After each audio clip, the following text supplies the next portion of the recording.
Saya akan lanjutkan tentang keilahian Yesus Kristus. Saat ini,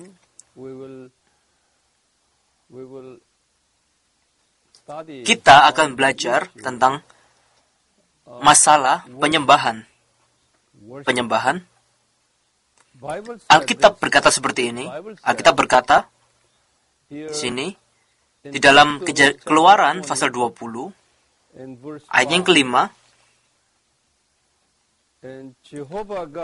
Allah Yehova memerintahkan bangsa Israel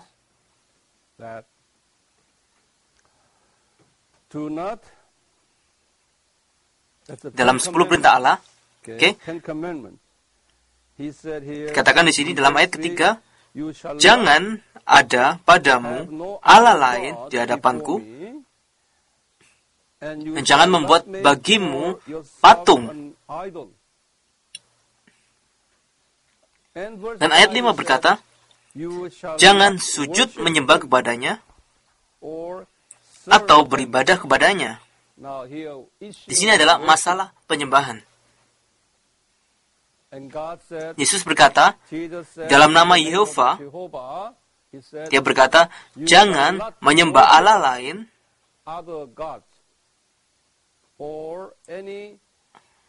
atau patung-patung berhala. Jangan menyembahnya. Masalahnya di sini adalah penyembahan. Dan kemudian di dalam Perjanjian Baru, Alkitab menyebutkan berulang kali selama Perjanjian Lama bahwa bangsa Israel itu menyembah berhala-berhala.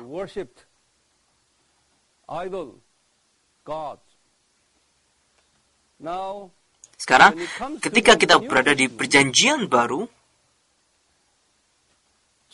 Yesus berkata seperti ini kepada iblis, kepada setan. Dalam Matius pasal 4 ayat yang ke-10, dia berkata seperti ini.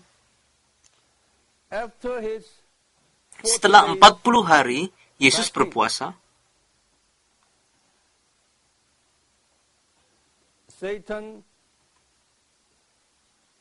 apa yang setan lakukan? Dia menggoda Yesus. Mari kita lihat dalam Matius pasal 4. Matius, buka Alkitab kalian. Dan setan itu, dia menggoda Yesus. Dia berkata seperti ini. Dimulai dari ayat ke-8. Dan iblis membawanya pula ke atas gunung yang sangat tinggi, dan memperlihatkan kepadanya semua kerajaan dunia dengan kemegahannya. Dan berkata kepadanya, semua itu akan kuberikan kepadamu jika engkau sujud menyembah aku. Sekarang, setan sedang meminta Yesus untuk menyembah siapa? Menyembah setan, menyembah dia. Pada waktu itu, ayat 10, Yesus berkata kepadanya, enyahlah, iblis, sebab ada tertulis, engkau harus menyembah Tuhan Allahmu, dan hanya kepada Dia sajalah engkau berbakti. Karena sebab itu, engkau harus menyembah siapa? Allah Yehova saja.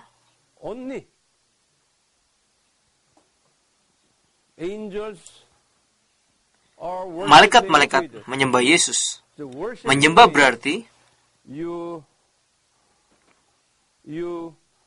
kalian merendahkan diri kalian, mengakui bahwa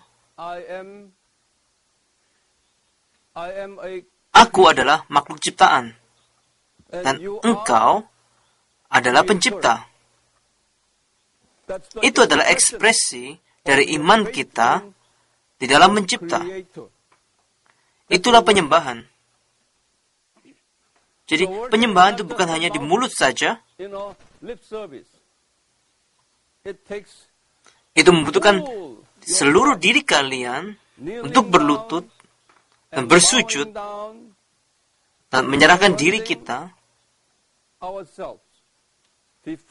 kepada Sang Pencipta.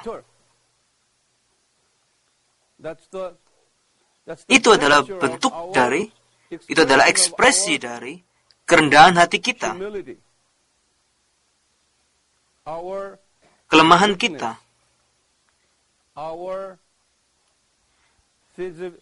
ketidakberdayaan kita. Kalian tahu, ekspresi dari iman kita bahwa kita adalah debu.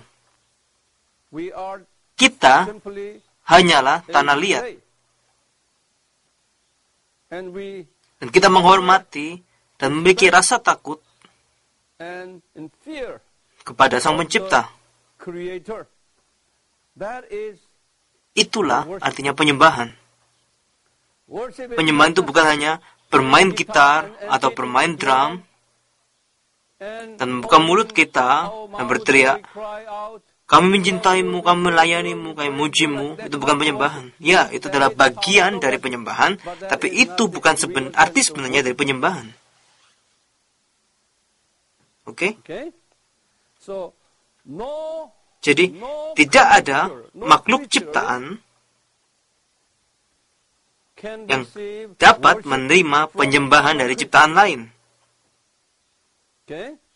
Kalian tidak bisa menyembah Pastor Thomas Wang. Tidak boleh. Karena saya apa? Saya adalah ciptaan, makhluk ciptaan. Kita tidak boleh menyembah makhluk ciptaan apapun. Hanya Tuhan. Hanya Tuhan. Itulah sebabnya Allah kita sangat marah kepada mereka yang membuat berhala, patung-patung, lukisan-lukisan, dan membungkuk dan memberi hormat.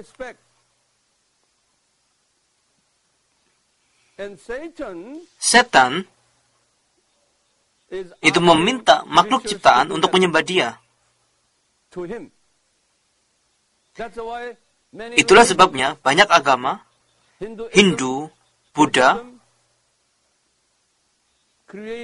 mereka membuat apa? Bermacam-macam berhala, berbentuk binatang, berbentuk setan, segala macam berhala yang kotor, berhala yang buruk rupa. Mereka memaksa orang untuk sujud menyembah. Perilaku yang sangat bodoh. Perilaku yang sangat bodoh. Bahkan di Islam,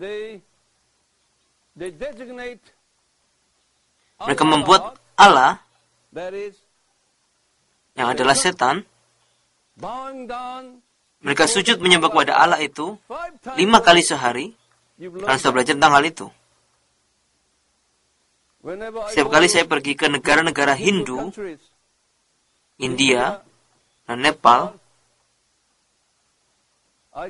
saya bisa melihat banyak sekali orang yang sujud menyembah kepada berhala yang buruk rupa.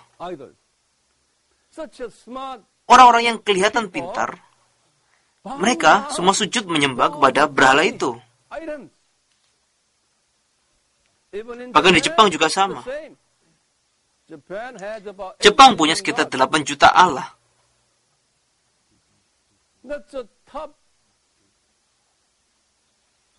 Orang-orang bisnis kelas atas, mereka yang memiliki semua jenis gelar akademik, yang sangat pintar, orang-orang yang berintelektual, mereka sujud kepada pohon-pohon, bahkan sujud kepada boneka kecil, dan berkata, tolong saya, tolong saya. Benar-benar bodoh. Sekali kita tertipu oleh setan, kita tidak akan berdaya. Hanya sujud menyembah dan bergantung kepadanya. Jadi penyembahan itu hanya untuk siapa? Untuk Tuhan. Saya katakan hanya. Ini yang Yesus katakan di sini. Oke? Itulah sebabnya dalam 10 perintah Allah, Yesus berkata, dalam nama Yehova, dia berkata, Aku adalah Allah pencemburu. Dia berkata di situ, Aku adalah Allah pencemburu dalam Keluaran pasal 20 ayat 5. Jika kalian melakukan ini, jika melakukan itu, maka aku akan melakukan ini. Dia berbicara kepada umat Israel.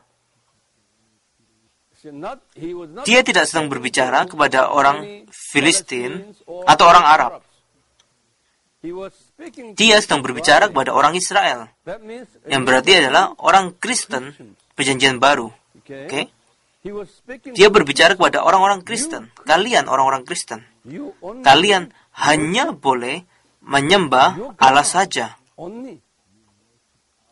Tapi kalau kalian orang-orang Kristen, kalian menyembah Allah-Allah lain. Allah lain bagi orang Kristen saat ini adalah uang, ketenaran, popularitas, dan kekuasaan. Semuanya itu berhala, di mana kalian bergantung padanya. Jika kalian melakukan hal itu, dia berkata, Aku tidak akan memberikan kasih karunia kepada keturunanmu yang keempat, yang ketiga, dan keempat. Saya ulangi sekali lagi. Jika kalian melakukan hal itu, jika kalian menyembah benda-benda lain, itu uang, kekuasaan, popularitasmu, apapun itu, di mana kalian bergantung setiap saat, yang kalian percayai setiap saat, yang kalian khawatirkan setiap saat lebih dari Tuhan, itu adalah berhala kita. Jika kalian tetap melakukannya, keturunanmu yang ketiga dan yang keempat, mereka tidak akan menerima kasih karunia dari aku. Karena kalian dan saya, apakah kalian ingin keturunan kita dikutuk oleh Tuhan Yesus? Sama sekali tidak. Kita tidak ingin hal itu terjadi. Jadi, yang harus kita lakukan sekarang adalah kita hanya menyembah Tuhan kita, Yesus. Maka Yesus berjanji dalam Keluaran pasal 20 ayat 6, dia katakan, Aku akan menunjukkan kasih setia kepada beribu-ribu orang, yaitu mereka yang mengasihi aku dan yang berpegang pada perintah-perintahku.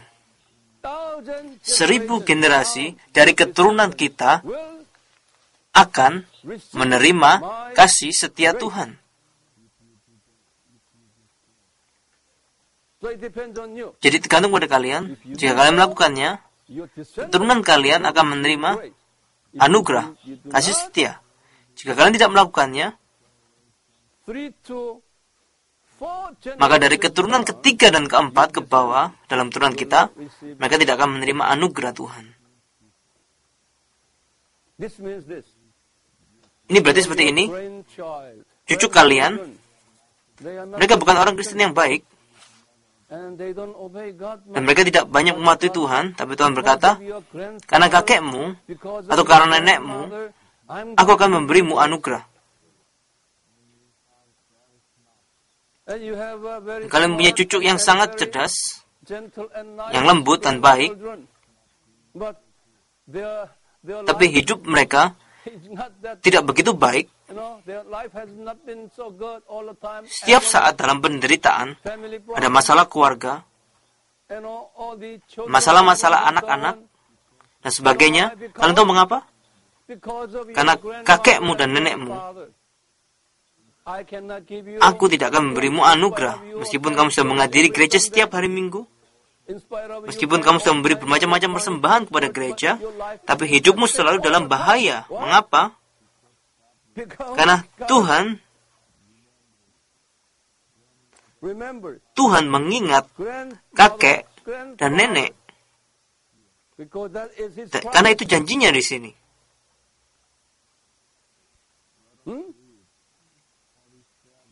Mari kita baca apa yang dia katakan dalam Keluaran pasal 20. Kalian harus dengan serius menanggapinya. Garis bawah itu dan lakukan dan ajarkan kepada orang-orang lain. Dia tidak hanya memberi kalian berkat, kalian harus mentaati apa yang dia katakan. Dalam ayat 5, jangan sujud menyembah kepadanya atau beribadah kepadanya, sebab aku, Tuhan Allahmu, adalah Allah yang cemburu. Tolong garis bawah itu. Cemburu. Dengarkan saya. Hal itu sangat menyakiti Tuhan kita Yesus. Karena kita semua telah diselamatkan olehnya dengan darah Yesus. Kita menjadi anak-anak Allah. Oke? Jadi kita seharusnya menghargai, menghormati, dan mengasihi, dan menyembah Yesus itu yang telah memberi kita hidup kekal. Tapi bukannya begitu, kita malah tidak terlalu memperhatikannya. Tapi malah memperhatikan uang setiap saat, kekuasaan, nama baik kalian, reputasi kalian, ambisi pribadi kalian, menggunakan nama Yesus setiap waktu. Maka Yesus akan berkata, kamu telah melukai harga diriku. Kalian tahu harga diri? Kalian menggunakan aku untuk ambisi pribadimu. Aku tidak suka itu, Yesus berkata. Itulah sebabnya saya harus benar-benar berhati-hati. Karena saya bisa saja menggunakan nama Yesus untuk ambisi pribadi saya. Untuk membangun pelayanan saya sebesar mungkin di dalam nama Yesus. Dan saya menerima semua kemuliaan. Saya menerima segala keuntungan. Dari situ, saya harus berhati-hati.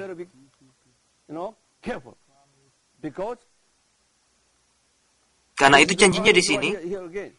Lihat, aku adalah Allah yang cemburu, yang membalaskan kesalahan Bapa kepada anak-anaknya, kepada keturunan yang ketiga dan keempat dari orang-orang yang membenci aku.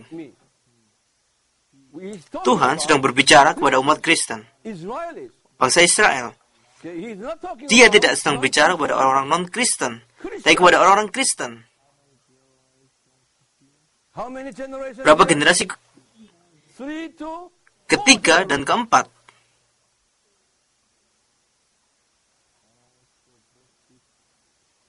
Dan juga ayat 6, tetapi aku menunjukkan kasih setia kepada beribu-ribu orang, yaitu mereka yang mengasihi aku dan yang berpegang pada perintah-perintahku. Mengapa? Mengapa? Karena Allah kita itu memiliki karakter. Dia mempunyai karakter. Pencemburu. Jika orang ini, Yesus berkata, aku sudah memberikan kepadanya banyak berkat. Sekarang dia punya hidup yang kekal karena darahku. Dan sekarang dia mengambil keuntungan dariku. Dan dia hanya menyenangkan dirinya sendiri, bukan aku. Maka dia akan berkata, kamu cinta anak-anakmu? Oh, aku akan memberi mereka masalah. Kamu harus membayarnya. Ini yang Yesus katakan. Masalahnya adalah penyembahan di sini. Jika kita menyembah yang lain selain Yesus, maka hal itu akan terjadi. Tidak heran mengapa banyak orang Kristen mereka mengalami banyak sekali masalah dan meminta, pastor tolong berdoa buat saya. Meskipun kita berdoa buat mereka, tetap saja masalah mereka tidak bisa diselesaikan. Masalah masih ada di situ. Mengapa? Karena nenek moyang mereka.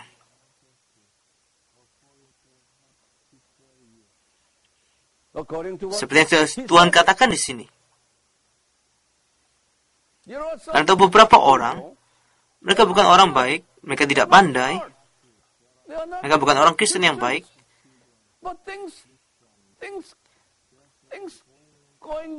Tapi banyak sekali hal yang mendukung mereka setiap saat.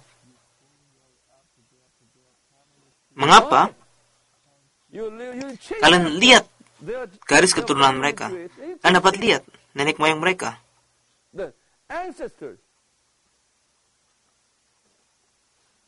Jadi lupakan semua nenek moyang kita.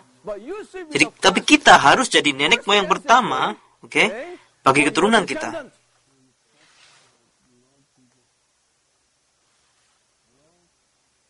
Jadi kalian bicara kepada Tuhan Yesus, Tuhan, maukah Engkau mematahkan kutuk yang mengikat aku? Aku ingin menciptakan kembali, oke, berkat dimulai dari saya.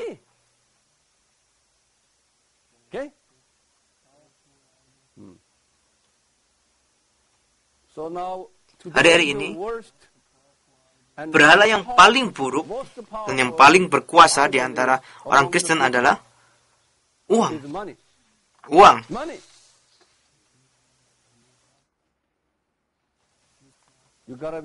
Kalian harus bebas dari uang. Dan ambisi pribadi. Uang dan ambisi pribadi. Sekarang, di akhir Alkitab, mari kita lihat Wahyu pasal 19. Pasal 19 itu adalah cerita dari 7 tahun masa kesukaran. Pasal 19 adalah cerita dari 7 tahun masa kesukaran. Yesus sedang ada di udara. Pada akhir 7 tahun masa kesukaran, Yesus akan turun. Yesus akan turun pada waktu itu.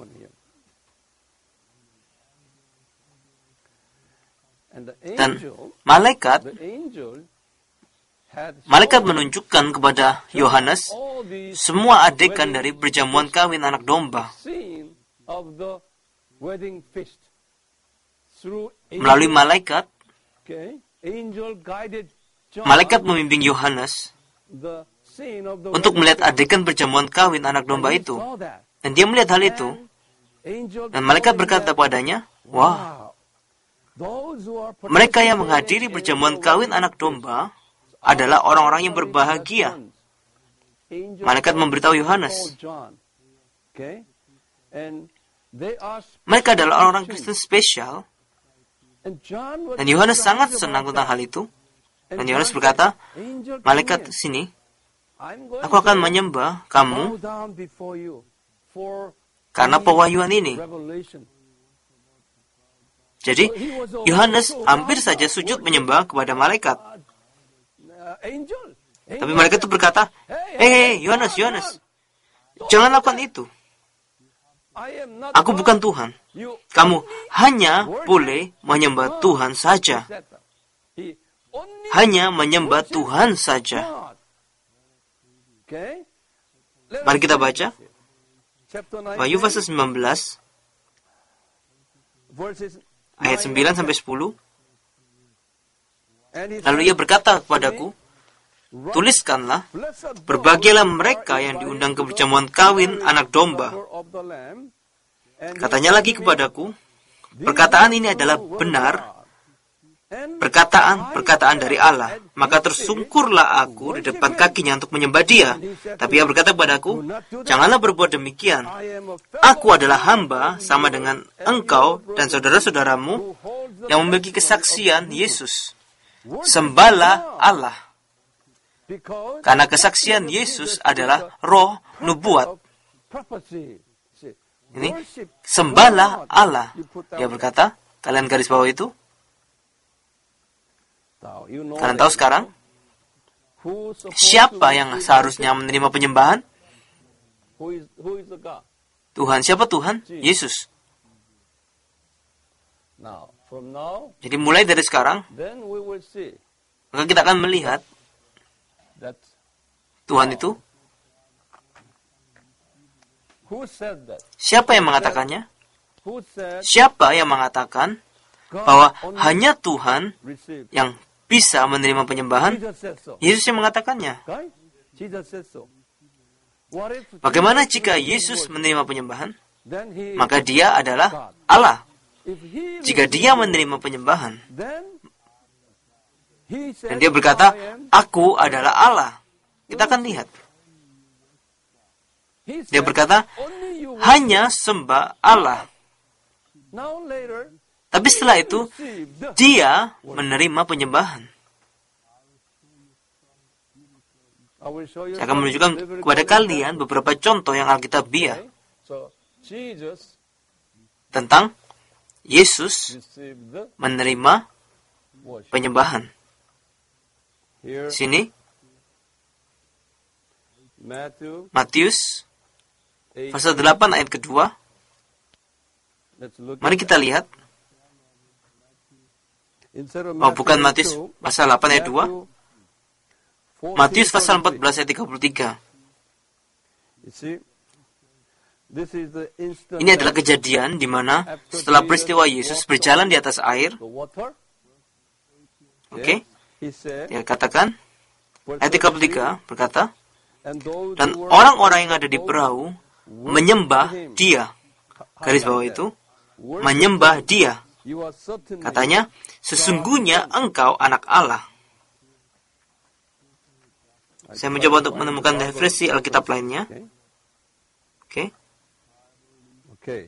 Di sini lagi, Yohanes pasal 9 ayat 35 sampai 39. Yohanes pasal 9 ayat 35 sampai 39. Setelah dia menyembuhkan orang buta, dia berkata di sini, Yesus mendengar bahwa ia telah diusir keluar oleh mereka. Kemudian ia bertemu dengan dia dan berkata, percayakah engkau kepada anak manusia? Jawabnya, siapakah dia Tuhan, supaya aku percaya kepadanya? Kata Yesus kepadanya, engkau bukan saja melihat dia, tapi dia yang sedang berkata-kata dengan engkau. Dialah itu, katanya, aku percaya Tuhan. Lalu ia sujud menyembahnya. Garis bawah itu, dia sujud menyembahnya dalam ayat 38.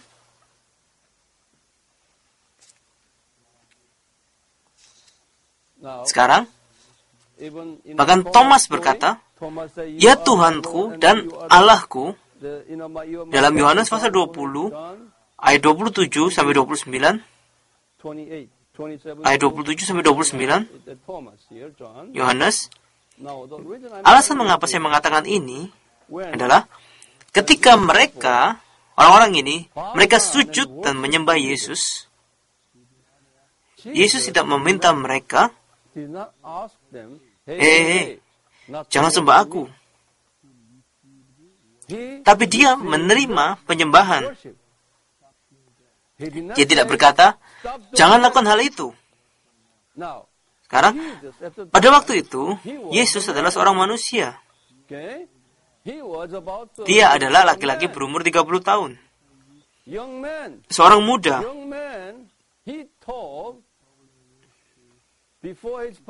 Sebelum pelayanan publiknya, dia memberitahu setan, hanya sembah Allah. Hanya. Oke? Jadi, jika dia bukan Allah, dia seharusnya tidak menerima penyembahan. Karena dia sudah mengatakannya.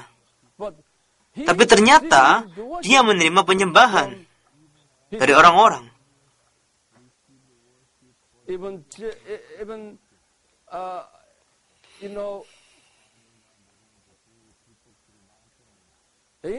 Bahkan malaikat pun tidak bisa menerima penyembahan. Tapi Yesus menerima penyembahan. 30 Umur 30 tahun, seorang muda,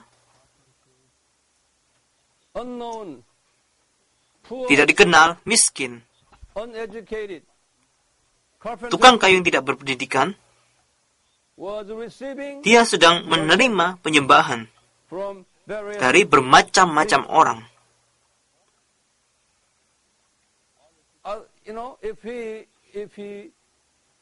if he was Jika not dia God, bukan Allah, he was telling berarti lies. dia sedang berbohong.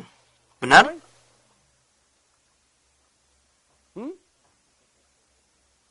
He was a cheater. Dia adalah penipu. He was a Dia adalah orang munafik. Dia dapat berkata seperti ini, hei, jangan sembah aku. Aku bukan Allah. Kamu sembah Allah saja. Allah itu ada dalam bait suci Yerusalem, dalam sana. Kalian pergi sana dan menyembahlah sana. Aku bukan Allah. Dia bisa berkata seperti itu, tapi dia tidak mengatakannya. Dia berkata, kamu menyembah aku? Oke, sembah aku.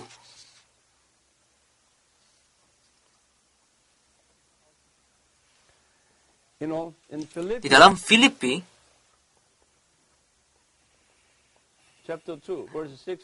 pasal 2 ayat 6 sampai 11, ini adalah ayat yang sangat terkenal.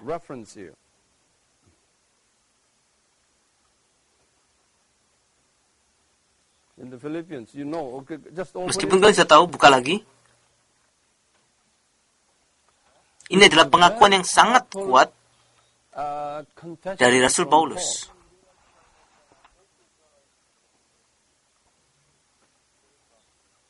Sekarang, kalian lihat, Paulus sedang mengajar orang-orang Kristen di Filipi, kalian harus seperti Yesus, kalian harus meniru Yesus. Ini adalah salah satu ajaran favorit saya juga. Kalian tiru Yesus. Dalam ayat 5 dia berkata, aku akan menunjukkan kalian bagaimana caranya meniru Yesus.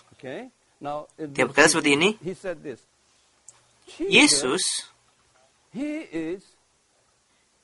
secara substansinya, dia adalah Allah. Dia adalah Allah itu sendiri, tetapi dia melepaskan atribut keilahiannya, dia mengosongkan keilahiannya. Itu berarti dia melepaskan semua sifat keilahian dan menjadi manusia. Bukan hanya itu, dia juga diperlakukan sebagai kriminal. Oke? Dan dia digantung oleh prajurit Romawi di atas kayu salib dan mati. Dan setelah itu, dia bangkit dengan kekuatannya dan naik ke surga. Sekarang karena hal ini, karena kerendahan hatinya, dia merendahkan dirinya sampai ke liang kubur dan naik ke surga. Karena hal ini, dalam ayat 10 di sini,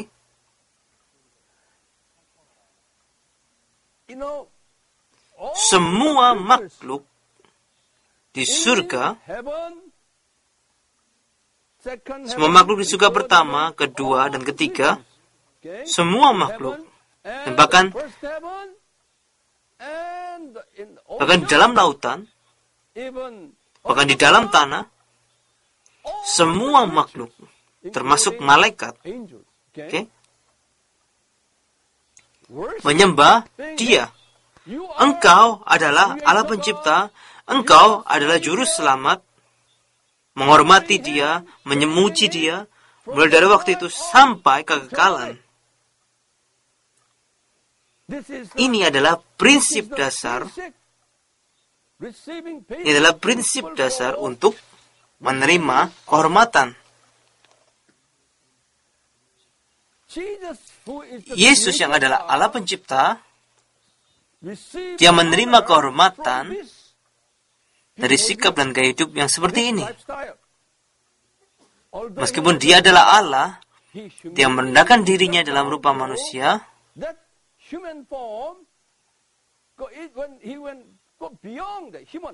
Dan sekarang, dia disalib di atas kayu salib, mencurahkan darahnya, dan mati. Ini adalah penghinaan secara total. Kemudian Allah Bapa dan Allah Roh Kudus membangkitkan dia. Dan karena kemenangan itulah, semua makhluk menyembah dia. Engkau adalah Allah kami, engkau adalah juru selamat kami, mulai dari saat itu sampai kepada kekekalan. Ini adalah prinsip untuk mendapat penghormatan. Jadi jika kalian ingin dihormati orang, Paulus berkata, Kalian harus mengambil sikap yang sama seperti Yesus Kristus. Kalian merendahkan diri kalian. Kalian korbankan uang kalian, waktu kalian, bakat kalian. Kalian harus mati. Maka Yesus akan membangkitkan kalian. Dan orang-orang di sekitar kalian akan menghormati kalian. Mereka berkata, ya, dia telah hamba Tuhan yang benar. Kami mengasihimu, kami menyukaimu. Kami menerima otoritas dan kekuasaan. Tanpa pengorbanan, tidak mungkin hal-hal itu akan terjadi. Itu adalah prinsip kekristenan untuk menerima kekuasaan. Berkorban, mati, dan merendahkan diri kita sendiri. Itulah sebabnya Yesus berkata, sesungguhnya jikalau biji gandum, tidak jatuh ke dalam tanah dan mati, jika biji itu hanya tinggal di dalam tanah, tidak ada kuasa pelipat gandaan. Kalian harus mati, maka banyak buah akan muncul dari situ. Jadi kalian harus berkorban. Tapi orang Kristen saat ini, mereka mempunyai harga diri yang sangat kuat, ambisi pribadi, generasi aku, minatku sendiri, visiku sendiri, aku. Tidak ada yang mau berkorban. Mereka hanya ingin mengambil keuntungan dari mereka yang berkorban. Mereka hanya ingin menerima saja, tapi mereka tidak mau memberi. Mereka bukan siapa-siapa. Mereka hanyalah orang Kristen umum, warga biasa dalam kerajaan Allah. Mereka tidak bisa jadi pemimpin. Meskipun mereka pendeta, mereka tidak bisa menjadi pemimpin. Pendeta semacam itu tidak bisa mengubah orang. Orang tidak akan menghormati dia. Mereka akan menjadi pendeta yang membuat masalah. Oke?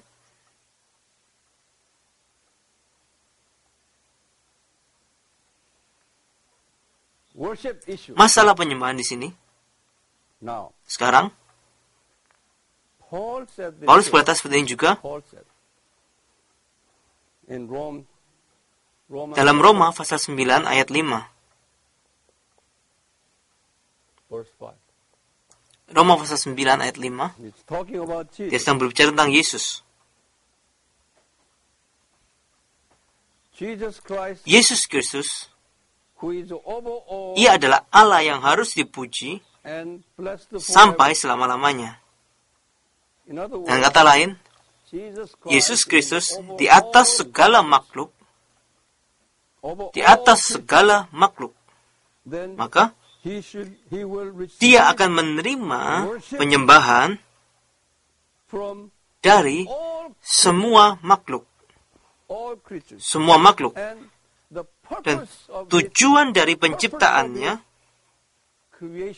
itu adalah untuk menerima penyembahan dari semua makhluk. Sekarang, kita akan melihat di akhir perjamuan kawin anak domba, Yohanes melihat adegan perjamuan kawin itu.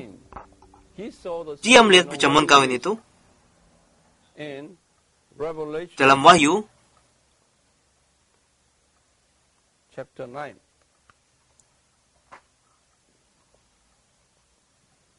No, not chapter 9. Wahyu pasal 7 Revelation chapter 7 verse 9. ayat 9 dan seterusnya. Let's look at. Mari kita lihat.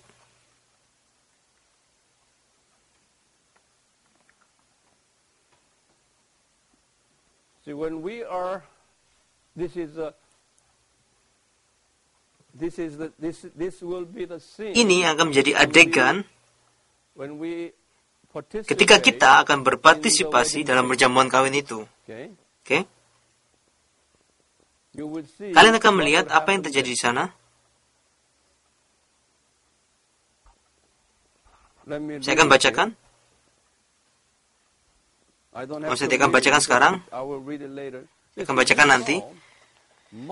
Dia sedang melihat himpunan besar orang banyak yang menghadiri perjamuan kawin itu. Kalian tahu arti kata banyak? Yohanes melihat 2000 tahun yang lalu, dia melihat di dalam penglihatannya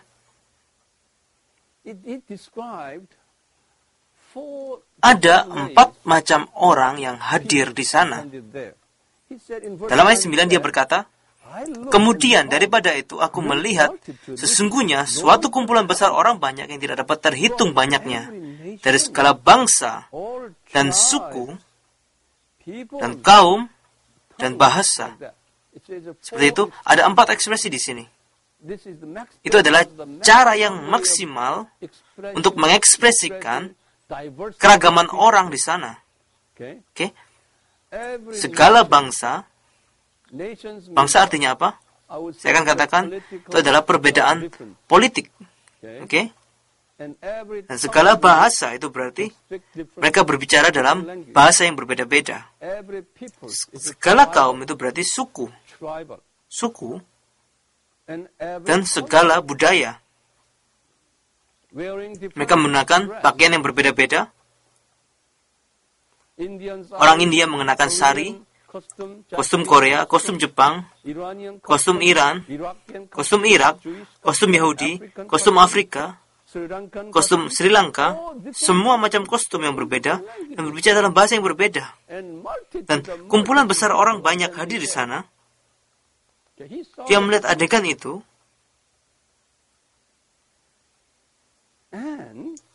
dan mereka menyembah Yesus.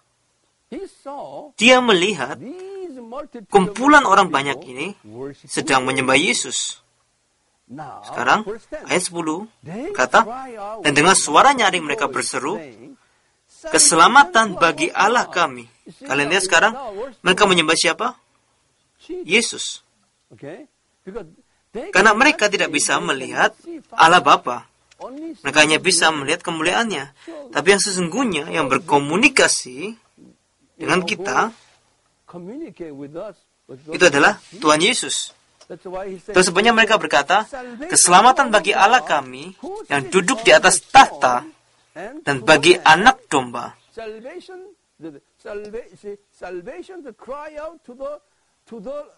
Salvation to our God who sits on and salvation and cry out to the Lamb, who is the Lamb. Siapa anak domba? Yesus. Dan semua malaikat berdiri mengelilingi tahta. Kalian bayangkan tarikan itu? Malaikat itu berdiri mengelilingi tahta. Dan tua-tua, para pemimpin di sana, dan keempat makhluk itu adalah malaikat, khususnya kerubim dan serafim. Kalian tahu apa itu? Kerubim dan serafim. Mereka adalah malaikat yang tertinggi, yang tinggal dekat tahta.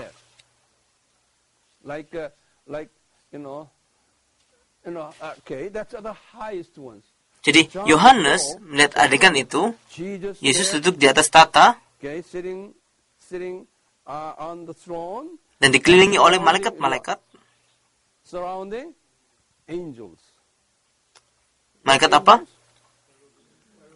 Kerubim dan serafim. Dan di bagian lainnya ada 24 tua-tua. Beberapa orang berkata, 12 dari mereka adalah perwakilan dari 12 suku Israel dan 12 murid Yesus dalam perjanjian baru. Itu bisa saja benar-benar 24 orang, atau itu hanya penjelasan simbolis secara umum.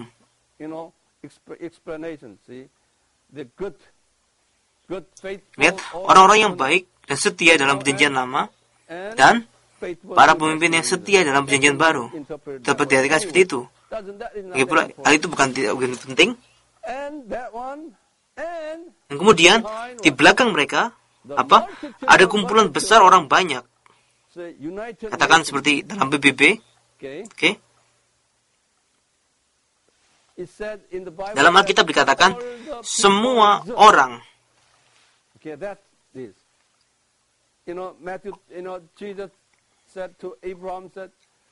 Yesus berkata kepada Abraham dalam Kejadian pasal 12 berkata, dan olehmu semua kaum di muka bumi akan mendapat berkat.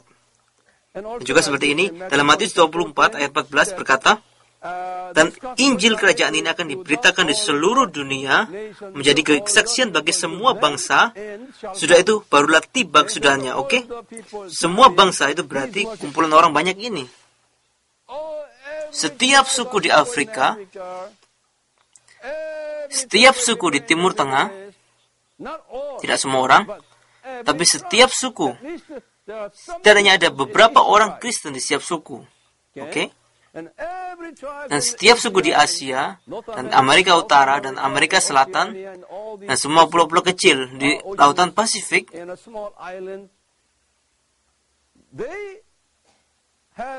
mereka telah berpartisipasi di sini. Yohanes melihat adegan itu 2000 tahun yang lalu, terlebih dahulu.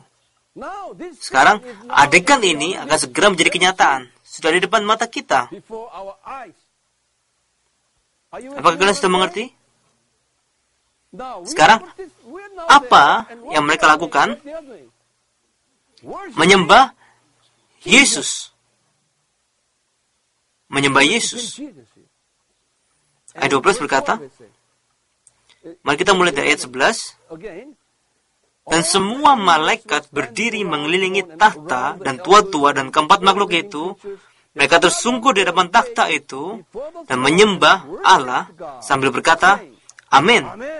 Puji-pujian dan kemuliaan dan hikmat dan syukur dan hormat dan kekuasaan dan kekuatan bagi Allah kita sampai selama-lamanya. Amin. Dia katakan seperti itu. Jadi kita mengingat-ingat ekspresi itu di dalam penyembahan kita. Gunakan ini dan kutip ayat ini. Dan kalian bayangkan adegan ini setiap hari. Saya selalu membayangkan adegan ini setiap hari dalam penyembahan saya. Mengapa? Mengapa? Saya melakukan latihan. Oke? Karena cepat atau lambat, saya akan berada di sana, dan kalian akan berada di sana. Oleh karena itu, kalian harus berlatih.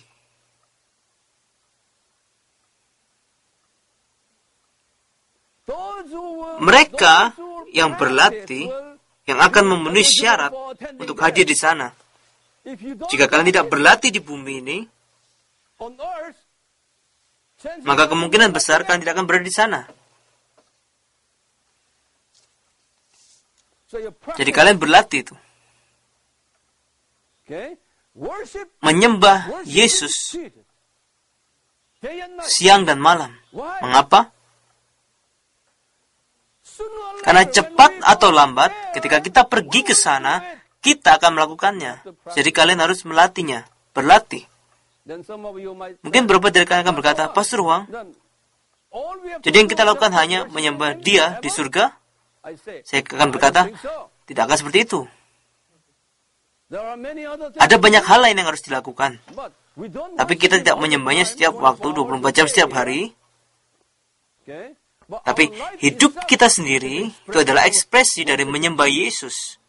Mengasihi sesama, itu adalah bagian dari menyembah Yesus. Melayani sesama. Oke? Semuanya itu. Jadi melalui kehidupan kita, kita akan berpusatkan pada Yesus.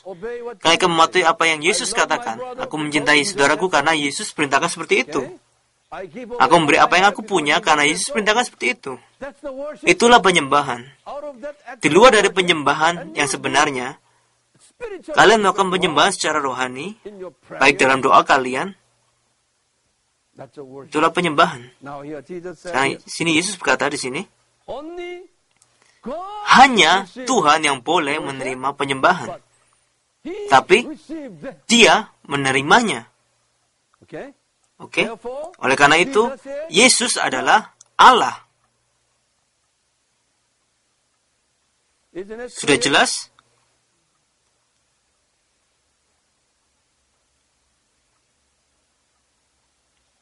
Saya telah menghabiskan 3 jam pada topik ini. Itulah sebabnya kita punya nomor 3 di sini.